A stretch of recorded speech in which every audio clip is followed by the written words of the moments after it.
ताक़त जे नशे में चूर इसराइल जे हमलनि सबबि केतिरनि ई ॾींहनि खां अर्ज़े लबनान लर्ज़ी रही हुई। ईरान मुसलसल चिता जारी करे रहियो हो त लिबनान मथां हमला बंदि कया वञनि। जॾहिं इसराइल पंहिंजे हथ तां न हटियो त ईरान हिन मथां मीज़ाइलनि जी लहर उमाणी, खेसि अमली तौर ते ख़बरदार कंदे चयो त जेकॾहिं हू पंहिंजे खूनख्वार हरकतुनि खां बाज़ न आयो त पोइ ईरान हिन खे हर हमले जो जवाब ॾींदो। ईरान जे अहिड़े हमले सबबि हिक तरफ़ इसराइल जूं वायूं बताल थी वयूं आहिनि ऐं ॿिए तरफ़ आलमी सतह ते जंग जी ज़रे गॾु विसामी वियल बाहि जा शोला ॿीहर भड़की पवण जा अमकाननि सां भरिजी विया आहिनि। ईरान जे हमले न सिर्फ़ वाशिंगटन जे व्हाइट हाउस में ख़तरे जूं घंटियूं वॼाए छॾियूं आहिनि, पर आलमी मार्केट में तेल जो अघु बि चढ़ी वियो आहे। ईरानी हमले जे जवाब में इसराइल बि ईरान जे अहम शहरनि मथां हमला कया आहिनि। जॾहिं त अमेरिका न रुगो इसराइली हमलनि खे पाण खां परे ऐं अलॻि थलॻ हुजण जो ऐलान कयो आहे, पर सदर ट्रंप उहो बयान बि ॾिनो आहे त ॿिन्ही धुरियुनि हिक ॿिए मथां हमला करे छॾिया आहिनि। हाणे वधीक जंग वधाइण खां ॿई मुल्क पासो कनि। इन मां साफ़ ज़ाहिर आहे त अमेरिका इहा जंग ॿीहर शुरू करणु नथो चाहे,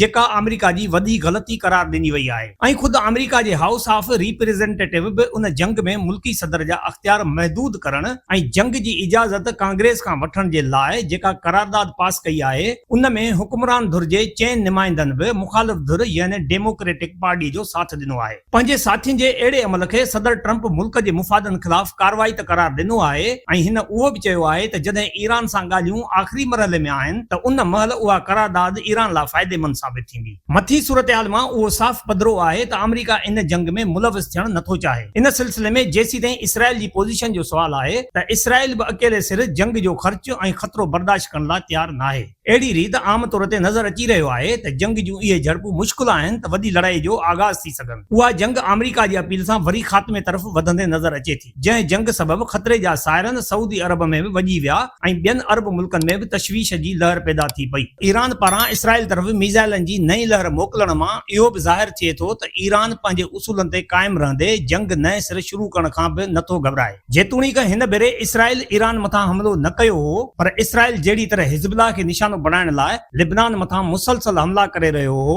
ऐं ईरान अमेरिका खे चिटनि लफ़्ज़नि में चई रहियो हो त जेकॾहिं हिन जे इत्तेहादियुनि मथां हमला जारी रहिया त ईरान उहे हमला पंहिंजे वजूद मथां सम्झंदो ऐं उन्हनि जो जवाब ॾींदो। पंहिंजे लफ़्ज़नि जी लॼ रखंदे ईरान इसराइल मथां हमलो करे न सिर्फ़ उहो ऐलान कयो आहे त उहे हमला पूरो हफ़्तो जारी रहंदा, पर उन हमले में अमेरिका खे उहो इतलाह बि आहे त ईरान वटि हिन महिल ताईं जंग जारी रखण जी हिमत बि आहे ऐं हथियार बि आहिनि। पंहिंजनि मुतज़ाद ऐं अकुल खां आरी बयाननि जे हवाले सां जग मशहूर अमरीकी सदर ताज़ो ईरान मथां चिथर कंदे चयो हो त ईरान वटि हाणे हूअं बि 2 दर्जन मीज़ाइल मस बचिया आहिनि। उन हवाले सां ईरान जो उहो हमलो अमरीकी सदर खे सिधो जवाब आहे। उन मां इहो साबित बि थी रहियो आहे त ईरान हिन महिल अहिड़ी पोज़ीशन जो मालिक बणिजी वियो आहे जो उहो लफ़्ज़नि जो जवाब जंगी हमलनि सां ॾिए थो। इसराइल जी पंहिंजी पोज़ीशन तमामु घणी तशवीशनाक आहे। इसराइल जेका बि बदमाशी कई आहे उहा अमेरिका जी मदद सां कई आहे। हिन भेरे जॾहिं अमेरिका इसराइल जी मदद कंदे पाण हिकु मुसीबत में फासी वियो आहे त सदर ट्रंप इसराइल जे वज़ीर आज़म नेतनयाहू खे फ़ोन ते पंहिंजे मख़सूस लहजे ऐं लफ़्ज़नि में छंड बि पटी आहे। सदर ट्रंप नेतनयाहू खे सख़्त ॿोलीअ में सम्झाइण जी कोशिश कई